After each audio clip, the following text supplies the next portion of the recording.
여러분, 날씨가 많이 무덥습니다. 또 습하고 서로를 에게 인사하면서 건강을 축복합시다. 건강하기를 축복합니다. 인사합시다.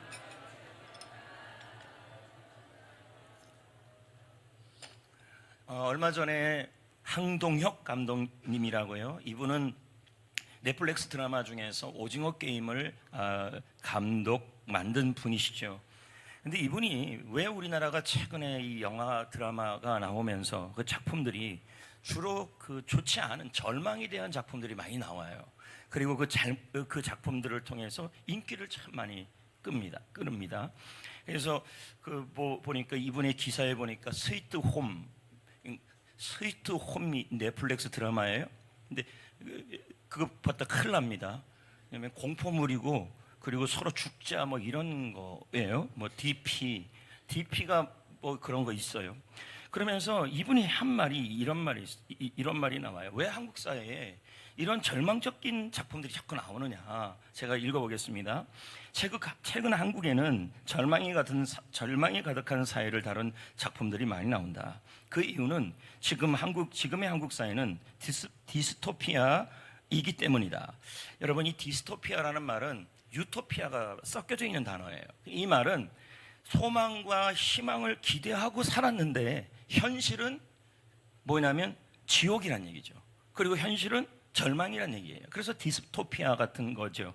회사 삶도 그렇고 인생의 삶도 그렇고 열심히 이상을 갖고 살아가는데 이상적 사회는 안 오고 빚더미 위에 처해 있거나 그 오징어 게임에 나와 있는 것처럼 로또 게임 하듯이 그렇게 게임 속에 살아가서 겨우 일확천금을 노리는, 그러면서 그 상황에서 경쟁 속에서 사람들은 죽어가 나가는 그러한 현실이 된 게 대한민국이다. 그러면서 이 항동혁 감독이 말하기를 겉으로는 경제대국을 이루었다. 하지만 현실은 극심한 경쟁과 자살률 1위, 높은 절망감이 넘치고 있다입니다. 여러분들은 지금 어떤 마음이 든지 모르겠지만 목사님, 저는 뭐 그렇게 디스토피아가 아닌 것 같아요. 저는 그렇게 절망적인 상황은 아닌 것 같아요. 여러분, 절망이라는 건 상대적이에요. 무슨 말이냐면 내가 어떤 것에 대해서 예를 들면 이런 거죠. 가정에 대한 기대를 했어요. 학교에 대한 기대를 했어요. 유토피아를 기대하는 거죠, 천국을. 그런데 그 기대가 산산이 무너지면 그때 오는 게 뭐냐면 지옥 같은 절망이에요. 이거는 뭐 누구나 경험할 수 있는 거죠. 예를 들면 몸도 마찬가지죠. 나는 몸이 건강하기 위해서 누구보다 열심히 운동도 하고 다 했는데 저 같은 사람은 되게 오래 살고 운동만. 우리 안동건 씨 모르지. 내가 더 오래 절대 절망감이 얼마나 크겠습니까? 여러분, 영어에 절망이라는 단어 한자는요, 절망이 끊을 절자에 희망이에요. 그러니까 희망이 끊겨졌다는 뜻인데 영어는 라틴어에서 나왔어요.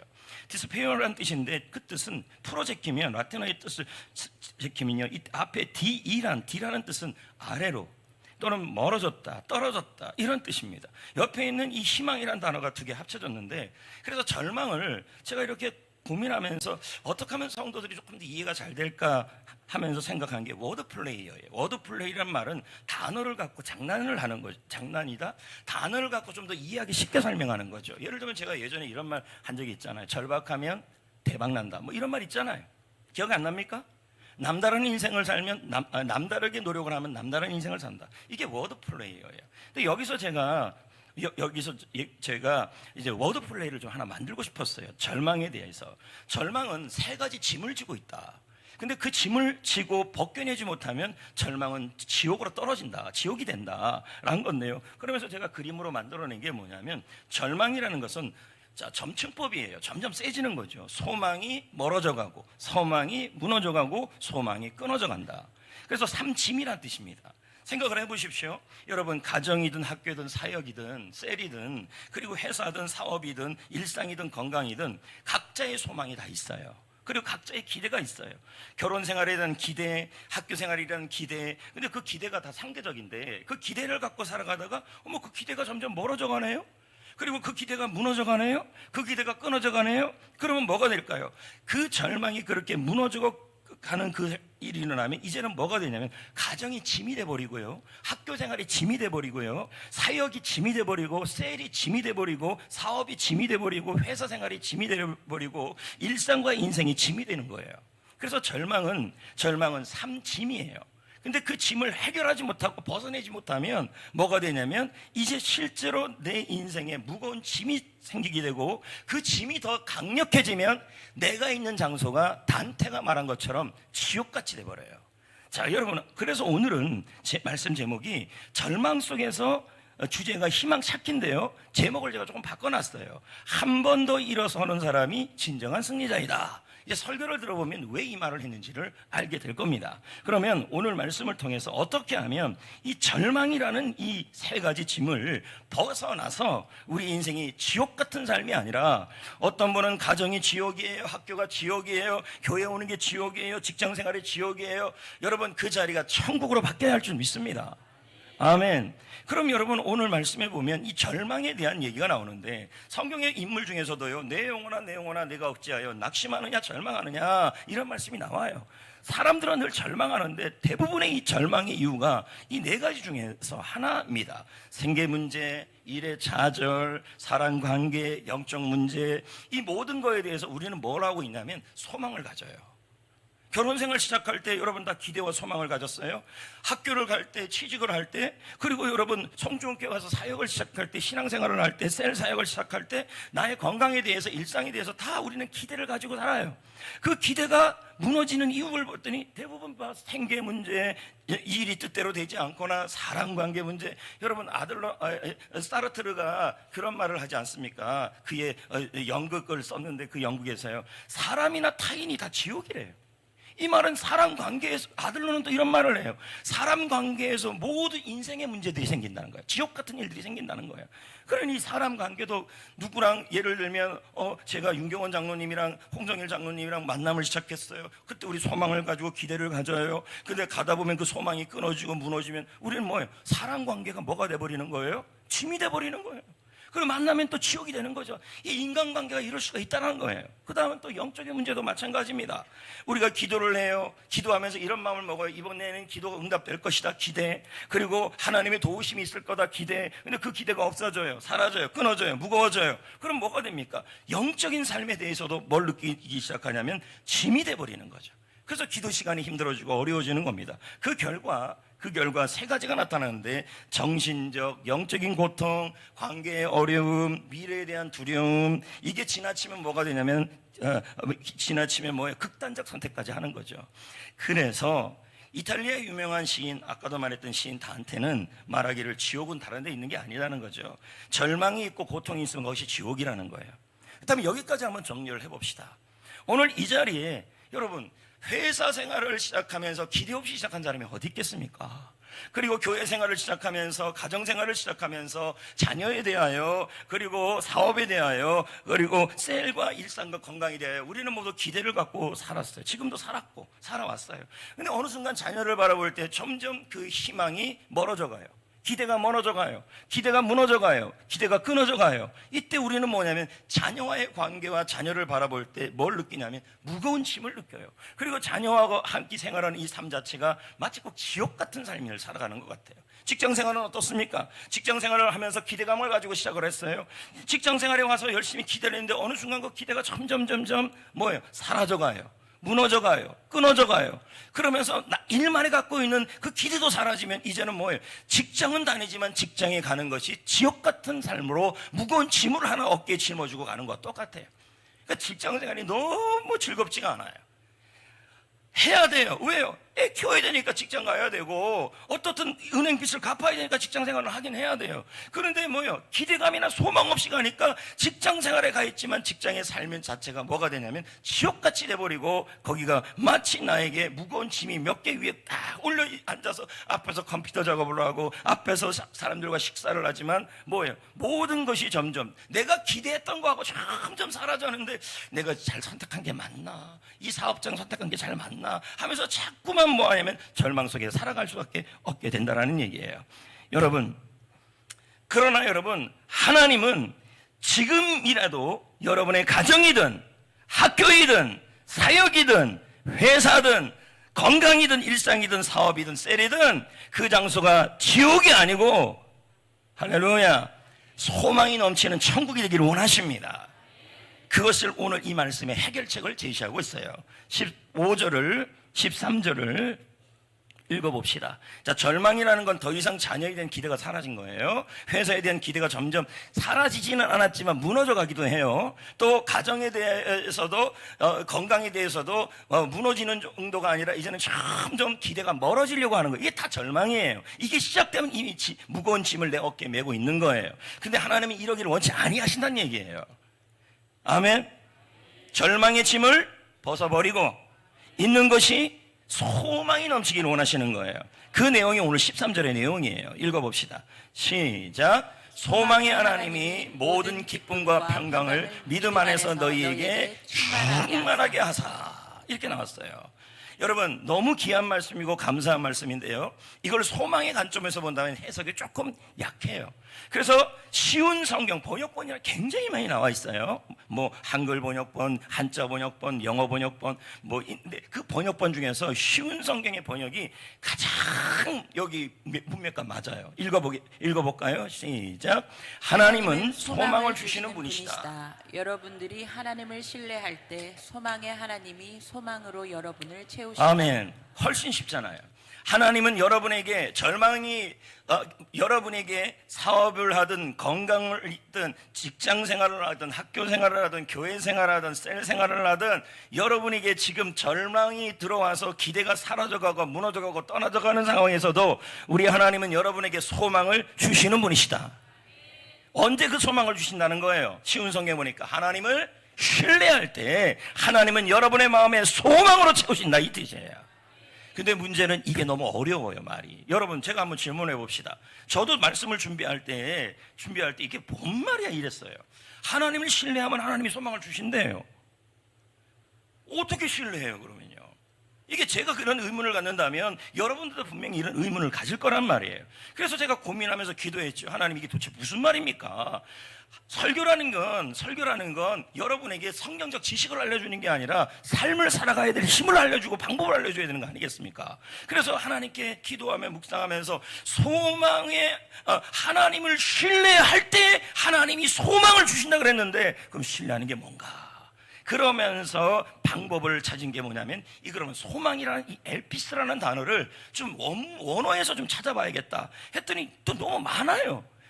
그래도 읽어야 될 거 어떻겠어요? 그래서 쭉 읽다 보니까 눈에 딱 들어오는 게 하나가 있었어요. 그게 뭐냐면, 소망이라는 단어의 의미가 굉장히 많은데 그 중에 하나가 뭐냐면, 하나님의 약속을 신뢰하고 믿는 게 바로 소망이래요. 그러니까 확 이해가 되는 거예요. 그러면 여기 하나님을 신뢰한다라는 말은 이런 말이 되는 거예요. 하나님이 우리의 절망 속에 있는 우리에게 미래에 대하여 약속을 해주는 것을 신뢰하는 것이 바로 뭐냐면 하나님을 신뢰하는 것이다. 결론이 나는 거예요. 그럼 정리 한번 해봅시다. 여기까지 한번 정리해 봅시다. 우리는 분명히 기대감을 갖고 살아요. 기대 없이 살아가는 사람이 어디 있습니까? 올해 2024년은 다를 것이다. 기대. 근데 2024년을 지나오면서 기대가 멀어져 가요.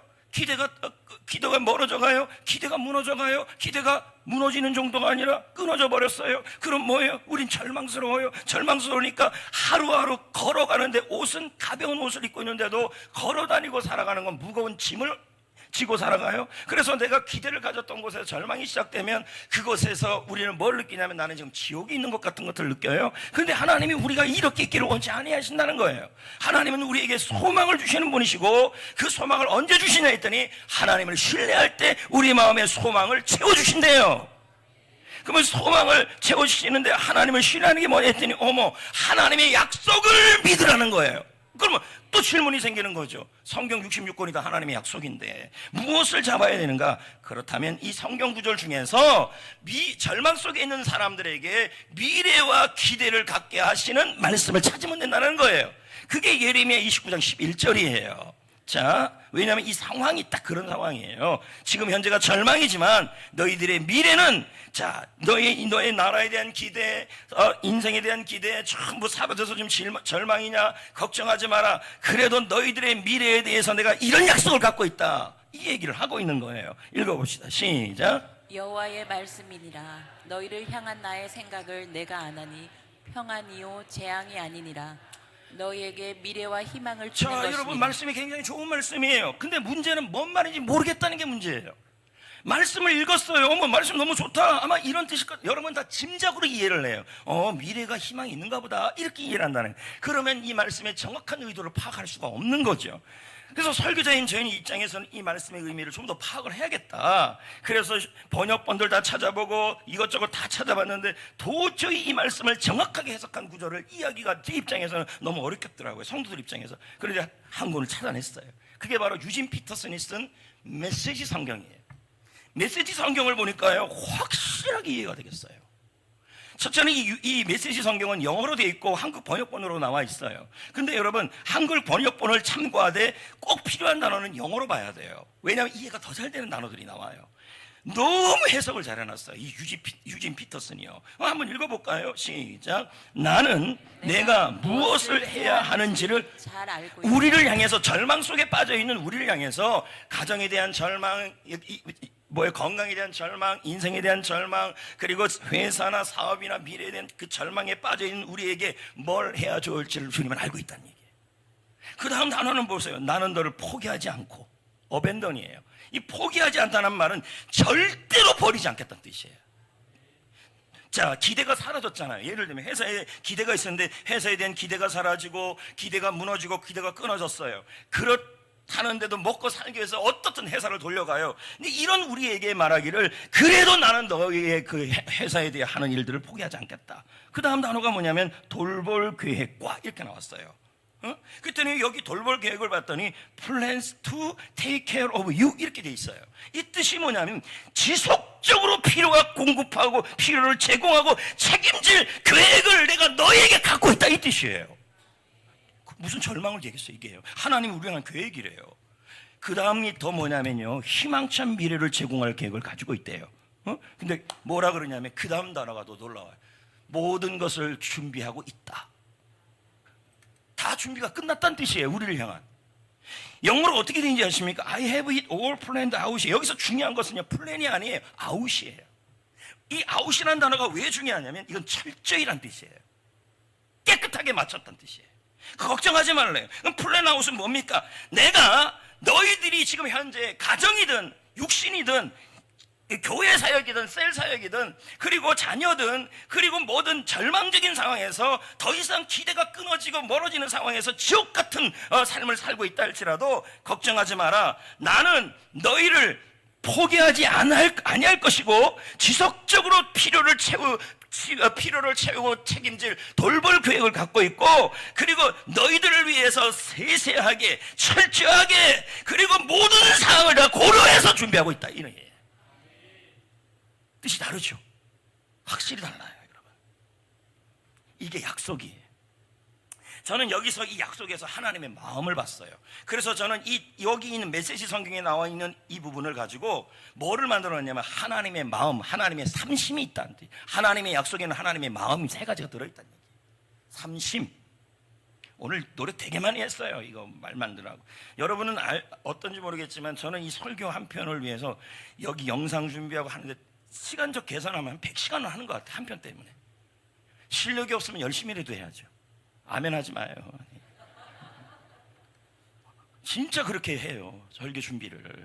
그리고 여기 보십시오. 삼심 나왔잖아요. 약속해줘. 약속의 삼심.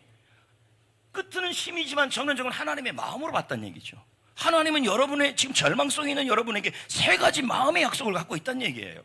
포기하지 아니하심, 돌보심이라 했지만 여기다 이렇게 하면 더 좋을 것 같아요. 돌보아 주심. 밝은 미래를 준비해 주심이 좋겠죠. 하심도 좋고. 여러분, 우리를 향한 하나님의 약속은 뭡니까? 하나님의 마음입니다. 하나님의 마음은 어떤 마음이에요? 여러분이 육신이든 가정이든 직장이든 자녀든 여러분 또 회사든 셀이든 어떤 기대를 가졌어요. 근데 그 기대가 멀어져 가요. 기대가 끊어져 가요. 기대가 무너져 가요. 그러니까 인생을 살아가는 게 무거워요. 그리고 그곳에 있는 것이 지옥 같아요. 근데 하나님은 우리가 그렇게 사는 걸 원치 않아요. 그러니까 우리에게 뭐예요? 소망을 주시겠대요. 근데 소망을 언제 주겠다 했더니 하나님을 신뢰할 때 주시겠대요. 하나님을 신뢰하는 게 뭐냐 했더니 하나님의 약속을 신뢰하래요. 근데 그 약속이 뭐냐 했더니 하나님의 마음 세 가지가 예레미야에 있더라는 거예요. 그 마음 세 가지가 뭐냐 했더니 결코 포기하지 아니하심, 그리고 돌보아 주심, 밝은 미래를 준비하여 주심, 그것도 철저히 플랜 아웃이에요. 철저히 준비해 주신다. 이 약속을 믿으면, 아니 이 약속을 믿는, 그러니까 가정이 절망스럽고 물질이 절망스럽고 건강이 절망스러워도 하나님 주신 이 약속을 믿으면, 아니 이 약속을 믿는 믿음을 보시고예요. 보시고 주님이 소망을 주시겠다는 얘기. 이걸 어떻게 알아요? 여러분, 병행구가 있어요. 로마서 15장 13절에 병행구가 에베소 3장 16, 17절이에요. 왜요? 둘 다 성령의 능력이 나오고요, 성령의 능력으로 속사람이 강건해지고 성령의 능력으로 성령으로 소망이 생긴다고 나와요. 병행구예요. 그렇다면 똑같이 믿음이라는 단어도 나와요. 그렇다면 에베소 3장 17절을 공동번역으로 보면 이렇게 나와요. 자, 여기 뭐라고 나왔나 한번 보세요. 하나님 아버지께서 우리의 뭘 보시고? 믿음을 보시고. 어떤 믿음을 보실까요? 하나님의 약속을 절망 중에서도 믿으라는 거예요. 하나님의 마음을 믿으시라고요. 돌보아 주실 것입니다. 포기하지 않을 것입니다. 밝은 미래를 철저하게 준비해 주실 것입니다. 이 약속을 믿으면, 그 약속을 믿는 믿음을 보시고 13 에베소 3장 16절 주님이 소망을 주신다고 얘기를 해요. 자, 읽어봅시다. 시작. 성령의 능력으로 소망이 넘치게 그 다음 하시기를 에베소 원하노라. 말씀이요. 그의 성령으로 말미암아 너희 속사람을 능력으로 강건하게 말이 너무 하시고. 어려워요. 쉽게 정리하면 이렇습니다. 절망 중에 있습니까? 가정이든 학교든 사역이든 회사든 사업이든 셀이든 일상이든 기대가 무너지고 기대가 쓰러지고 기대가 떠나가고, 그래서 내 삶이 지옥같이 무거운 삶을 살아갑니까? 그럼에도 불구하고 하나님의 약속, 하나님의 마음을 믿으시라고요. 신뢰하시라고요. 그러면 하나님이 여러분에게 뭐 하십니까? 속사람을 강건하게 하시고 성령의 능력을 부으시는데 그 능력이 소망의 힘으로 나타난다는 얘기예요. 그럼 그 소망의 힘이 뭘까요? 오늘 3을 자꾸 기억하셔야 돼요. 소망의 힘은 소망의 세 가지 힘을 얘기하는데요, 이것도 원문을 찾아보니까요, 정리해보니까 세 가지로 정리가 돼요. 소망의 안에 이 세 가지 힘이 있대요. 그러니까 소망을 품으면 견디는 힘이 생기고, 예? 소망을 품으면 극복하는 힘이 생기고, 절망을 뚫고 가는 힘이 생긴다는 얘기죠. 이게 소망의 힘이래요. 어렵지도 않아요. 견딘다, 극복한다, 이겨낸다, 뚫고 간다, 전진한다. 그럼 여기까지 한번 정리해 볼까요? 절망의 삼심, 그림으로 보면요, 이렇게 나왔어요. 여러분들 가정이든 학교든 사역이든 회사든 사업이든 사람이든 셀이든 일상이든 내가 기대를 했는데 그 기대에 채워지지 않으면 뭐가 생깁니까? 마음속에 무거운 돌덩어리 10개가 올라가 있어요. 회사 가도 그렇고 어디 가도 그렇고. 다음 그림, 다음 얘기 좀 했잖아요. 그림 본다고. 네? 그러니까요. 노력을 했는데 안 보여주면 얼마나 거시기 합니까? 내가 만들어도 잘 만들었어요. 지금 고맙다고 좀 해주세요. 아니, 수고했다고. 그러니까 어떻든 왜 목사님이 이렇게 자꾸 올려줍니까? 설교가 끝나서 이 한 편을 기억을 해야 될 거 아닙니까? 이해하고 가야지. 그러니까 자꾸 뭘 집어넣는 거죠. 저거 안 집어넣으면 설교 준비가 반으로 줄어요. 저는 또 저거 준비하면서 설교를 또 가슴에 다시 한번 내 마음속에 새기는 거죠. 자, 그러면 이렇게 됐어요. 그래갖고 여러분, 예를 들면 남편이 그런 남편인지 몰랐어요. 죄송합니다. 우리는 뭐 또 그런 여자인 줄 알았습니까? 여자에 대한 기대가 있었는데 기대가 멀어져 가고 할렐루야 끊어져 가고 사라져 가면 이제 뭐가 돼? 절망이 오는 거 아닙니까?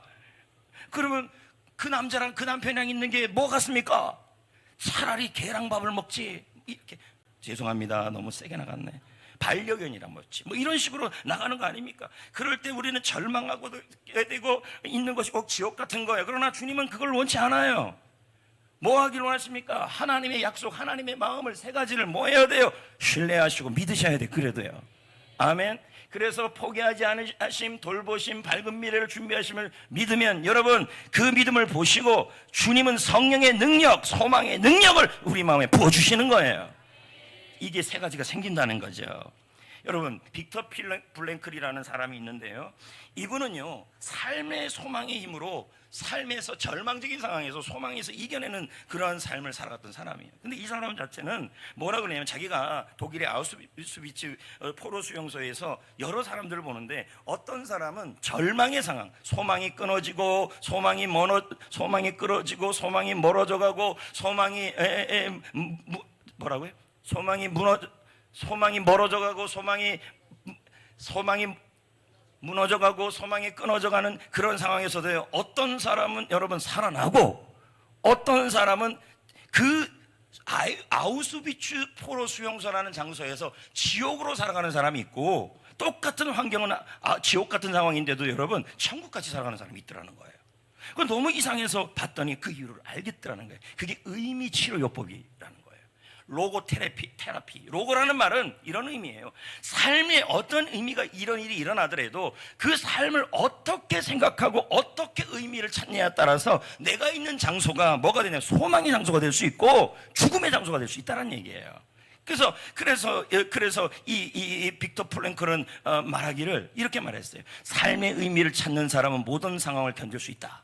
그럼 제가 왜 이 얘기를 하는 것일까요? 지금 여러분 우리가 처해진 환경이 분명히 아까도 말했다시피 가정이든 배우자든 학교든 사람이든 사역이든 회사든 사업이든 셀이든 일상이든 무슨 기대가 있었는데 그 기대가 무너져서 내가 있는 자리가 절망의 장소가 되었을 때, 이때 계속 내가 기대가 무너졌다라는 그 속에서만 살아가게 되면 뭐가 되냐면, 여러분 그 힘든 상황의 해석을 어떻게 한 거냐면 어둡게 해석을 해버린 거예요. 그러면 지옥이 되는 것이고, 그런 상황에서도 뭐예요? 모든 문은 열 수 있다, 열리는 문이 생길 것이다 하면서 좋은 태도를 갖는 사람은 그 자리가 천국이 될 수도 있다는 얘기예요. 그렇게 우리는 근데 여러분, 우리는 그런데 하나님이 의미를 주셨어요. 어떤 의미냐면 하나님의 마음이에요. 그러니까 절망 중에 있을 때, 가정이든 회사든 자녀든 절망스러운 일이 있을 때, 절망 속에서 계속 기대가 무너졌다, 기도가 사라졌다, 셀에 대해서도 그렇게 있는 게 아니라, 하나님은 우리 셀을 포기하지 아니하신다, 하나님은 우리 자녀를 향한 놀라운 준비한 계획을 철저하게 돌보시고 있다, 그렇게 하나님의 마음으로 해석을 하셔야 돼요. 그래야 소망이 생겨요. 이런 사람이 여호수아였어요. 여러분 여호수아 아시잖아요. 모세가 죽은 이후에 자기 혼자 남았어요. 그리고 250만 명이나 되는 백성이 있어요. 가나안 땅의 적군은 거대해요. 그러면 지금 이 여호수아의 상황은 딱 뭐냐면 절망이에요. 기대가 되기 어렵고 이제 내가 있는 장소에서 짐만 느껴지는 거죠. 나는 리더가 되어서 이 사명을 감당하는 기도도 있고 기대감도 있는데 지금 현실을 바라볼 때는 뭐예요? 감당이 안 되는 거예요. 그러니까 스스로 마음속에 품기를 어떤 마음을 품냐면 나는 감당할 수 없다, 해낼 수 없다, 이제 이런 마음이 들을 상황에 처해진 거죠. 그러면 뭐가 됩니까? 250만 명이라 되는 나의 사람들, 그리고 나에게 주어졌던 사명, 그리고 나에게 있는 이 처지가 뭐가 되냐면 다 무거운 절망의 짐이 돼버리고, 그리고 하나님이 주신 그 사명의 자리가 지옥이 돼버려요. 그럴 수 있는 상황이에요. 그러니까 하나님이 이대로 보기를 원치 않으셨던 거죠. 그래서 여호수아에게 뭐라고 말합니까? 너 그렇게 하면 안 된다. 내가 너에게 모세에게 준 약속을 한 번 더 기억해라. 그리고 그 율법책을 묵상해라. 하나님의 약속과 하나님의 마음을 가슴 속에 새겨라. 그리고 힘을 내라. 그게 바로 형통이고 그게 평탄이다. 이렇게 설명을 해요. 자, 읽어볼까요? 시작. 너는 내가 그들의 조상에게 맹세하여 그들에게 주리라 한 땅을 이 백성에게 차지하게 하리라. 오직 강하고 극히 담대하라. 그리하면 내 길이 평탄하게 될 것이며 내가 형통하리라. 여기 나와 있는 이 원문에 형통이라는 단어가요, 지혜란 뜻이에요. 그리고 평탄이라는 단어는 전진하다는 뜻이에요. 제가 생각을 해봤어요. 지혜? 여러분 지혜가 뭔지 이제 알겠어요. 지혜는 똑같은 어려운 환경에서도 정보가 많고 지식이 많은 사람은 그 어려운 환경과 절망을 이겨낼 수가 없어요. 근데 지혜가 있으면요, 그 어려운 환경을, 절망의 환경을 뚫고 갑니다. 근데 이 지혜가 뭐냐? 바로 하나님의 마음을, 하나님의 약속을 신뢰하고 믿는 게 바로 지혜입니다. 여러분, 하나님이 돌보고 계시다, 하나님이 준비하고 계시다, 하나님이 열어주실 것이다, 하나님이 책임져 주실 것이다 라고 생각을 하면 그게 바로 지혜이고 환난을 뚫고 가는 생각이에요. 그런 자에게 하나님은 뭐예요? 전진하게 하실 거란 얘기예요. 아멘. 여러분, 아무리 힘든 시간도요 다 지나갑니다. 아무리 힘든 시간도 지나가요.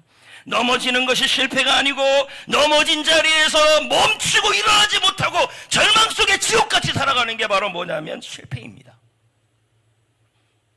아주 지금 여러분 직장을 가는데 기대감이 없어요? 절망 속에 가요? 그리고 절망이 끊어졌어요? 그리고 자신이 몸이 건강하지 않아요? 그래서 몸에 대한 기대감이 점점 사라져요? 그러면 하루하루가 뭐가 됩니까? 무거운 짐이고, 그리고 하루하루가 숨 쉬는 게 지옥 같아요.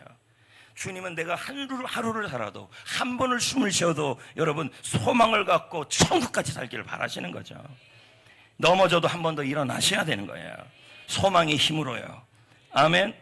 저는요, 이번 말씀을 준비하면서 많은 유튜브 영상들을 보는데요, 그 중에 오늘 보면서 그 중에 오늘 말씀과 딱 맞아떨어지는 그 영상을 하나 본 거예요. 그게 김연아 선수가 연습하는 장면이었어요. 넘어지면 일어나고, 넘어지면. 자, 그럼 보세요. 김연아 선수가 넘어졌죠. 그러면 그가 생각하기에 내가 피겨 스케이팅에 대해서 기대감을 가졌어요. 근데 점점 안 돼요. 그러면 기대가 멀어지죠. 기대가 끊어지죠. 여기서 일어나지 않으면 김연아 선수의 인생은 뭐예요? 지옥이 되는 거죠. 근데 넘어지면 일어나요. 넘어지면 또 일어나고, 넘어지면 또 일어나고. 여러분, 이게 바로 뭐냐면 소망의 삶이에요. 그래갖고 그 영상을 편집을 하는데 뭐가 안 맞아요.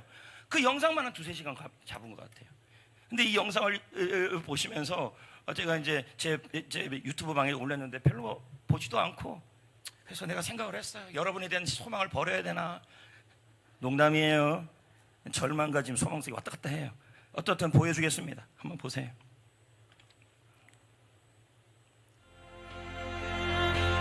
You raise me up so I can stand on mountains. You raise me up to walk on stormy seas. I am strong when I am on your shoulders. You raise me up to more than I can be.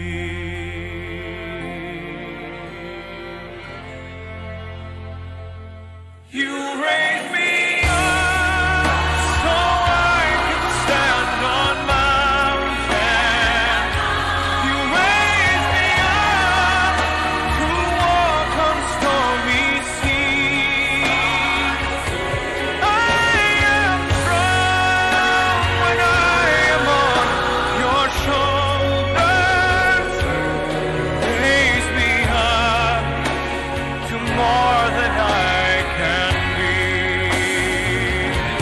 You raise me up so I can stand on mountains. You raise me up to walk on stormy seas. I am strong when I am on your shoulders. You raise me up to more than I can be.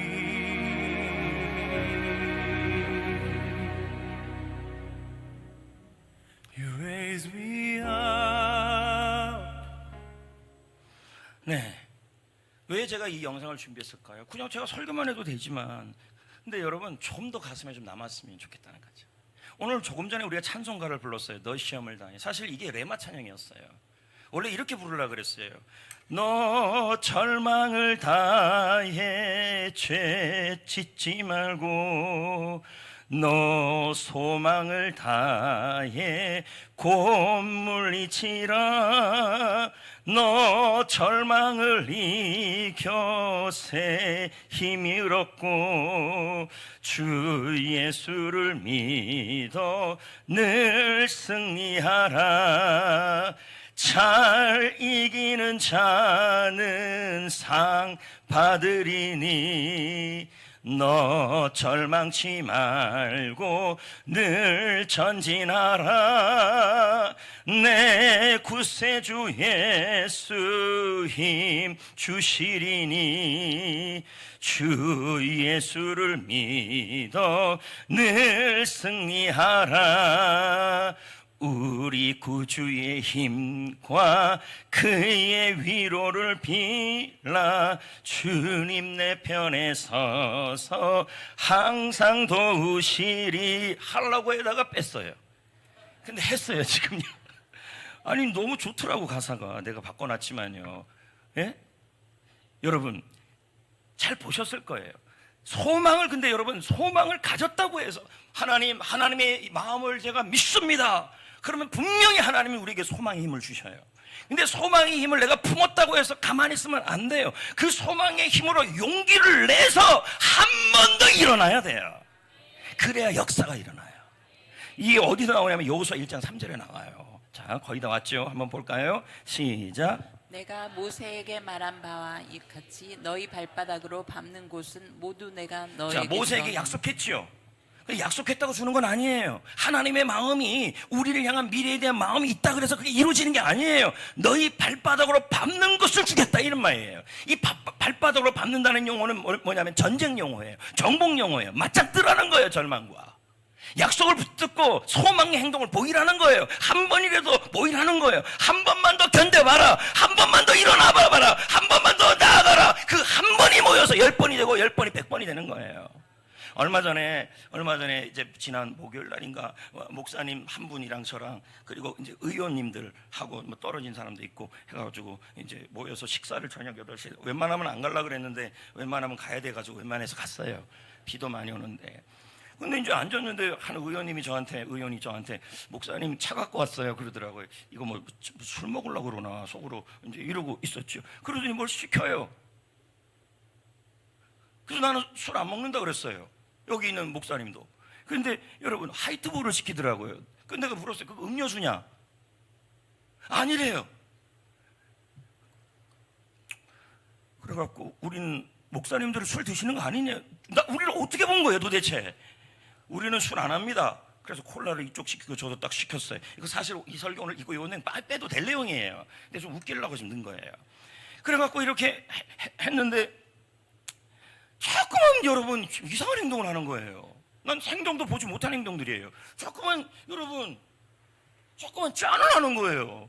목사님 짠하세요. 자꾸만 콜라 들고 있는데 이쪽 목사님은 김정은 목사님이었어요. 둘 다 못 줘갖고 그냥 짠. 내가 하도 궁금해가지고 짠을 한 100번 한 것 같은데 내가 물었어요. 콜라 짠으로 했는데 물었어요. 왜 짠하냐? 나 진짜 웃기다. 처음 봤다 이런 거 했더니 두 가지 이유가 있대요. 여러분 알아요? 알겠지. 다 해봤으니까. 첫 번째는 못 적을 때마다 한대요. 뭐가 좀 무한할 때마다. 그래서 속으로 내가 그 얘기를 했어요. 나는 교회에서 성도들한테 유머할 때마다 되게 못 적은데 그럼 다 잘하는 잔 주면서 우리 그때마다 짠짠하면 되겠다. 근데 그 얘기도 했어요. 그런데 또 한 가지 이유가 있대요. 난 거기서 은혜 받았잖아요. 그렇다고 해서 이 짠을 권면하는 건 아니에요. 뭐냐면 화이팅이래요. 힘내보자. 한 번 더 해보자. 야, 끝날 때까지 짠하더라고요. 나 미치겠더라고요. 냉면 먹는데도 짠. 근데 거기서 내가 은혜를 받았다니까요. 우리에게 이게 좀 필요하다. 불신자들은 술잔 갖고 짠하는데 오늘은 여러분 아메리카노 가지고 짠하십시다. 그냥 짠. 여러분 이런 유행가도 있지 않았나? 짠짠짠이요. 제 말은 여러분 한 번만 더 일어나자는 얘기죠. 그 한 번만 더가 굉장한 힘이에요. 이걸 보여준 사람이 마태복음 15장의 가나안 여인이에요. 여러분 생각해 봅시다. 그녀가 딸이 너무 아팠어요. 그런데 자녀의 병이 고치지지 않아요. 자녀 문제가 해결되지 않아요. 그러면 그 병을 고치려고 얼마나 기대를 했고 얼마나 기대감을 가졌겠습니까? 근데 기대가 멀어지죠. 기대가 끊어지죠. 기대가 무너지죠. 그렇다면 이 여인에게 자녀를 키우는 삶은 뭐냐면 지옥이에요. 기대가 무너졌고 절망인데 근데 예수님 앞에 나아갔어요. 그랬더니 모든 게 다 가로막아요. 또 절망이에요. 누가 가로막을 때 제자들이 쫓아내버리려 그래요. 심지어 예수님도 처음에는 냉담하셨어요. 자, 이런 상황이면 뭐예요? 기도하는데도 자녀가 변화되지 않은 상황이 온다 그런다면 뭐예요? 이 상황이 온다 그런다면 기대감이 산산이 깨지는 거 아닙니까? 그렇다면 예수님 앞에 나오는 기도도 이 여인에게는 뭐가 되냐면 절망이요, 지옥이 되는 거예요. 근데 이 여인에게 중요한 건 예수님에 대한 믿음이에요. 그리고 예수님이 냉담하고 싶어 냉담하는 게 아니에요. 이 여인의 믿음이 어느 정도인지를 사람들에게 보여주기 위해서 했어요. 소망의 증거로 살아가는 얘기예요. 이 여인은 뭐예요? 거절당할 때마다 한 번 더 기도하시고 한 번 더 나아가시고 무시당할 때 한 번 더 거절당할 때 한 번 더 계속 한 번 더 소망 견디는 힘, 극복하는 힘, 전진하는 힘, 하나님을 믿고 나갔어요. 그랬더니 주님이 뭐라 그래요? 여자여, 내 믿음이 크도다. 너의 소원대로, 너의 소망대로 되리라. 한 번 더의 힘이에요, 이게요. 아멘. 여러분 박진영 선수가 재능이 뛰어났을까요? 물론 있겠죠. 그러나 박진영 선수 스스로도 말하기를 자기는 그렇게 재능이 뛰어난 선수가 아니래요. 근데 자기를 세계적 선수로 만든 것은 뭐냐면 바로 한 번 더 해보자였대요. 그만하고 싶을 때 한 번 더, 그만해보고 싶을 때 한 번 더. 그럼 여러분도 마찬가지입니다. 포기하고 싶을 때마다 한 번 더 하려고 하셔야 돼요. 매일 아침에 일어날 때마다 오늘 하루 한 번 더 힘을 내보자. 예, 어려운 과제를 맡았어. 이럴 때 그래 한 10분만 더 힘을 내보자. 그게 20분이 될 수도 있는 거 아니겠습니까? 저는요 이 희망에 대한 얘기를 하면서 희망에 대한 그 무게를 설명하면서 이 상목 교수님이 0.1g의 희망이라고 얘기를 했어요. 이게 무슨 말이냐 봤더니 여러분 이분이 쓴 책이 희망의 0.1g인데요. 0.1g의 희망인데요. 왜 이런 얘기를 했냐면 이 책의 내용을 보면 깃털 있잖아요. 깃털을 무게를 쟀더니 0.1g이에요. 근데 깃털이 그렇게 가벼운 0.1g의 깃털이라 할지라도 이 깃털이라는 0.1g의 희망을 내면 이게 날개가 되고 그 날개가 모여서 날아가는 인생이 된다는 얘기예요. 이 사람은요 온몸이 마비가 온 사람이에요. 움직일 수 없죠. 근데 이 사람은 뭐 했냐면 하나님에 대한 소망을 품고 0.1g의 깃털 하나를 움직였어요. 그게 뭐냐면 손가락 까딱하는 거예요. 저렇게 넘어져 있는 상황에서 쓰러져 있는 상황에서 어떻게 몸이 사지가 마비가 돼? 저까지는 기적이죠. 근데 누워서 사지가 마비가 됐을 때요 0.1g의 한 번 더를 했어요. 그게 뭐냐면 손가락 하나 움직이는 거예요. 이게 이렇게 됐고 이게 이렇게 됐다는 얘기예요. 이게 이렇게 됐고 보세요. 0.1g의 날개를 한 번 더 했더니 그게 2개의 깃털이 되고 3개의 깃털이 되고 결국은 한국의 스티븐 호킹이 돼요.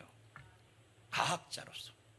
그리고 스스로에게 자기의 힘이 있는 건 물론 하나님이지만 또 한 사람이 바로 슈퍼맨 크리스토퍼 러브라는 사람이에요. 그 사람 슈퍼맨 아닙니까? 근데 낙마상하고 돼서 온몸을 사실 못 써요. 근데 그 사람이 책을 내요.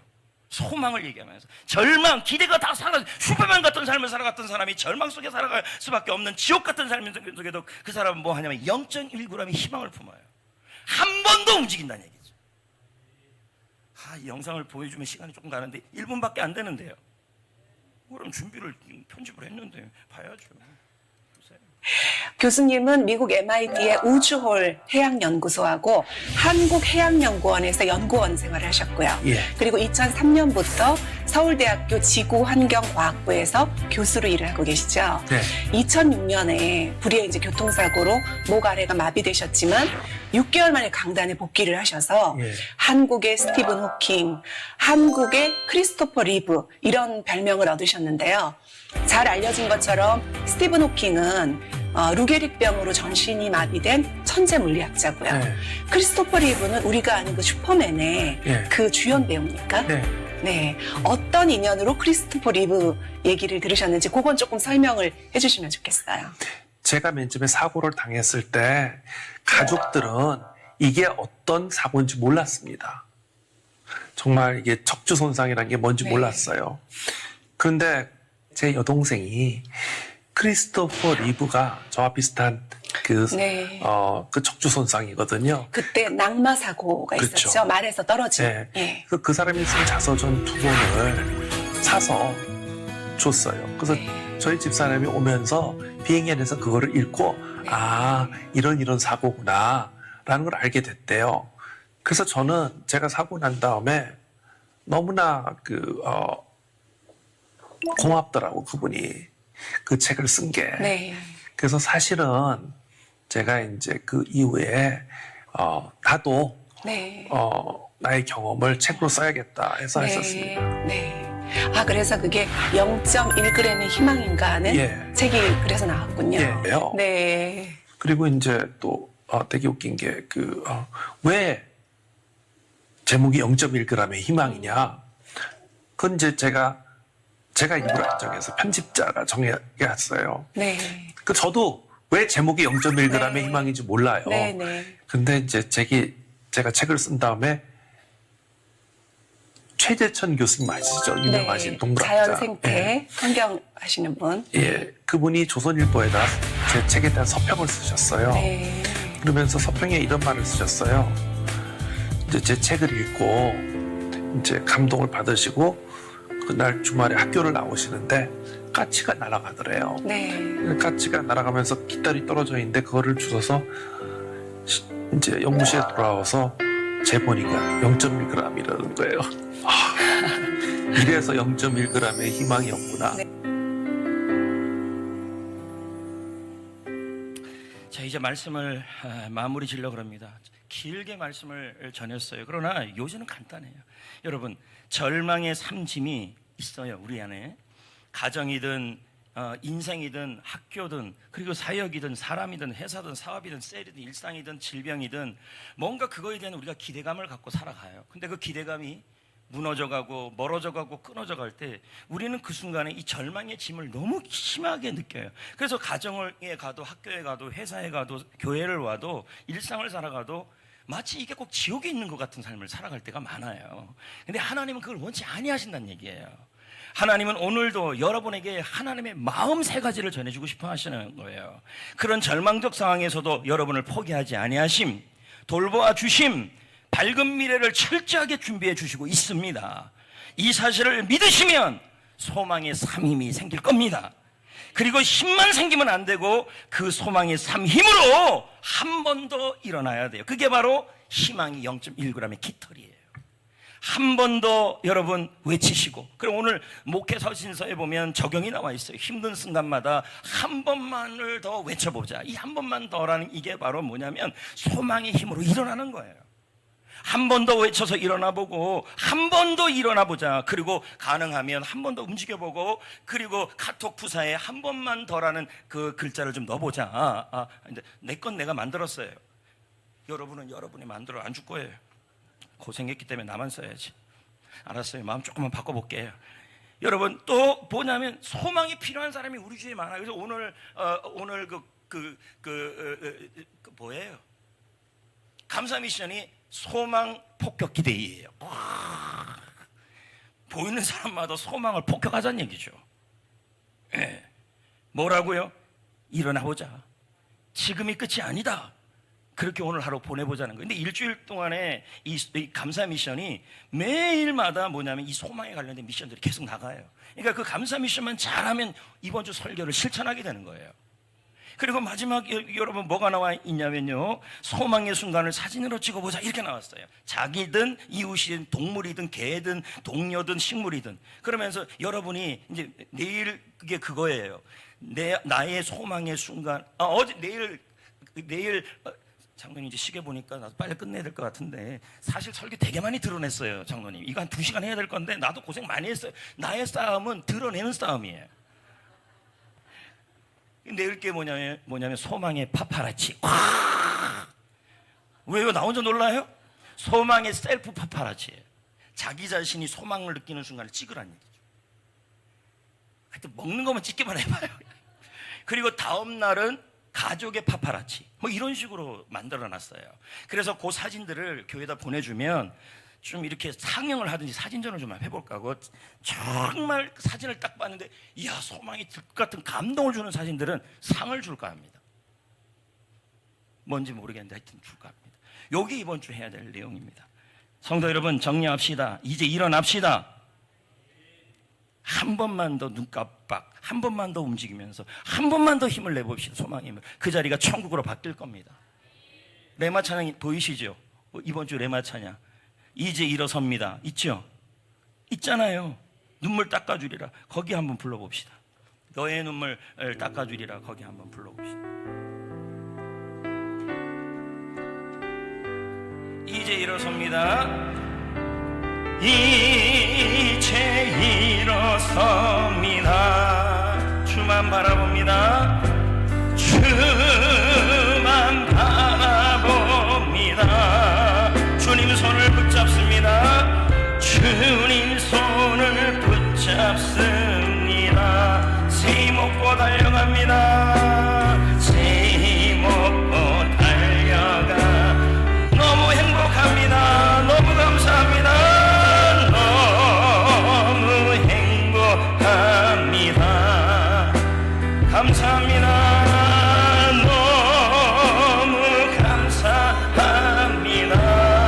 모든 것이 은혜입니다. 모든 것이 은혜.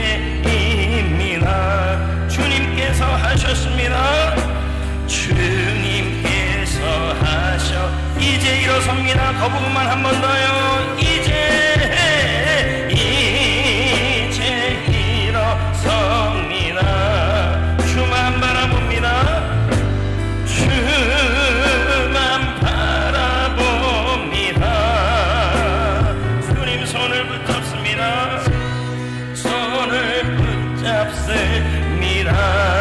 새 먹고 달려갑니다. 새 먹고 달려가. 제가 여러분을 위해 잠깐 기도하겠습니다. 두 손을 모으십시오.